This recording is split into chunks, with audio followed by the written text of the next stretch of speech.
আমি বিটরুট। আমার মাধ্যমে আপনারা কিভাবে একটি ক্রিম বানাতে পারবেন তা আমি আজকে বলবো। প্রথমে আমার খোসা ছাড়িয়ে নাও, তারপর আমাকে ভালো করে ধুয়ে নাও। এরপর আমার রস বের করতে একটা গ্রাইন্ডার ব্যবহার করুন। অবশেষে একটা স্ট্রেনার দিয়ে রস ছেঁকে নিন। তোমরা বাজার থেকে একটা ভালো মানের অ্যালোভেরা জেল ব্যবহার করতে পারো, অথবা আপনি আপনার ঘরের গাছ থেকে অ্যালোভেরা জেলও ব্যবহার করতে পারেন। তারপর এই মিশ্রণে 2টি ভিটামিন ই ক্যাপসুল যোগ করুন।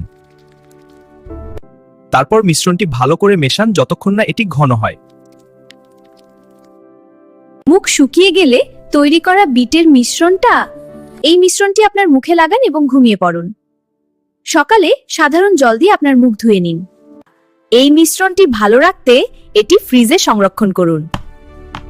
এই মিশ্রণটি ব্যবহার করলে আপনার ত্বক সুন্দর এবং মসৃণ হবে। এটি আপনার ত্বকে একটি প্রাকৃতিক আভা দেবে। যখন আপনার ত্বক শুষ্ক অনুভব করে, তখন আঙুলের ডগা দিয়ে প্রস্তুত বিটরুট মিশ্রণটি ত্বকে আলতো করে ম্যাসাজ করুন। সাবস্ক্রাইব করো আমাকে আরো ন্যাচারাল উপায় জানতে, তোমার স্কিনকে হেলদি আর ভালো রাখার।